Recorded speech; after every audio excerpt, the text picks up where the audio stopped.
तरह के महत्वपूर्ण बैठक में जहाँ पे हम लोग जन समस्याओं को लेकर आते हैं और एक समाधान चाहते हैं, सरकार पे आरोप प्रत्यारोप दिखाता है कि इन लोगों का मनसा क्या है।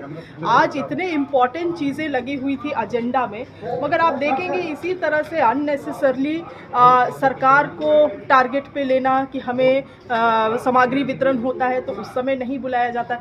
कल परसों ही हमारे विभाग से ट्रैक्टर वितरण का कार्यक्रम था धनबाद में, ढुल्लू महतो जी को मैंने देखा, वो भी पार्टिसिपेट किए।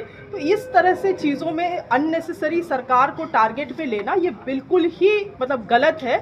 और यहाँ पे हम लोग जन समस्याओं को समाधान के लिए आए हैं, उन चीज़ों से नज़र भटकाते हुए आप इन सभी चीज़ों को एजेंडा में ला रहे हैं। ये दिखाता है कि इन लोगों का जन समस्या से कोई लगाव ही नहीं है, कोई उसको रिजॉल्व करने के लिए कोई इनके पास इंटेंशन ही नहीं है। मैं आपको बतलाना चाहूँगी, मनरेगा का पूरा स्टेट का लाइबिलिटी 800 करोड़ है पिछले वर्ष से, मटेरियल पेमेंट का। कितने लोगों का रोजी रोटी इसी से चलता है। मनरेगा को हम लोग और सशक्त बनाना चाहते हैं।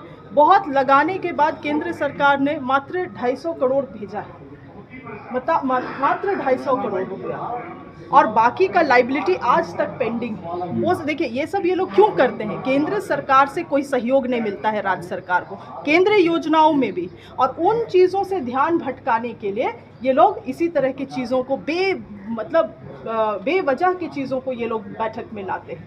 अब आप प्रधानमंत्री आवास, आज बताइए यहाँ पे एक माननीय सदस्य बोल रहे हैं कि प्रधानमंत्री आवास हर एक साल दी जाती है। अब वह आवास लाने की ज़रूरत क्यों पड़ी थी? क्योंकि 23-24 और 22-23 और 23-24 में कोई भी प्रधानमंत्री आवास का टारगेट नहीं आया था, इसीलिए राज्य सरकार ने अब वो आवास लाया था। तो इस तरह की चीज़ों को प्रोसीडिंग में भी ला के फिर से ध्यान भटकाने का कोशिश, तो केवल और केवल यहाँ पे यही सब अटेंशन मैनेजमेंट, मीडिया मैनेजमेंट का काम यहाँ से किया जा रहा है। ये सरासर गलत है। मुझे लगता है बहुत सारी चीज़ों, महत्वपूर्ण चीज़ों का अपेक्षा राज्य सरकार भी रखती है इन बैठकों से, और यहाँ की जनता भी रखती है, पर वो सब चीज़ों का समाधान नहीं हो सकता है। मैंने इस बात को भी रेज़ किया कि आज प्रधानमंत्री आवास में आप 1,20,000 रुपया देते हैं, और अबुआ आवास में राज्य सरकार 2 लाख रुपया देती है, और 1,20,000 प्रधानमंत्री आवास में। कोई अभी इच्छुक ही नहीं है प्रधानमंत्री आवास में एनरोल करने के लिए।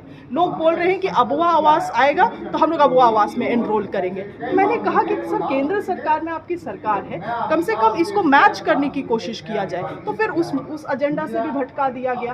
तो ये चिंताजनक है, और जो हमारी सरकार जिस तरह से लगातार संकल्पित है जन कल्याण के लिए, वो हमारी राज्य सरकार करते रहेगी। केंद्र से सहयोग मिले ना मिले, हमें तो करना है अपने लोगों के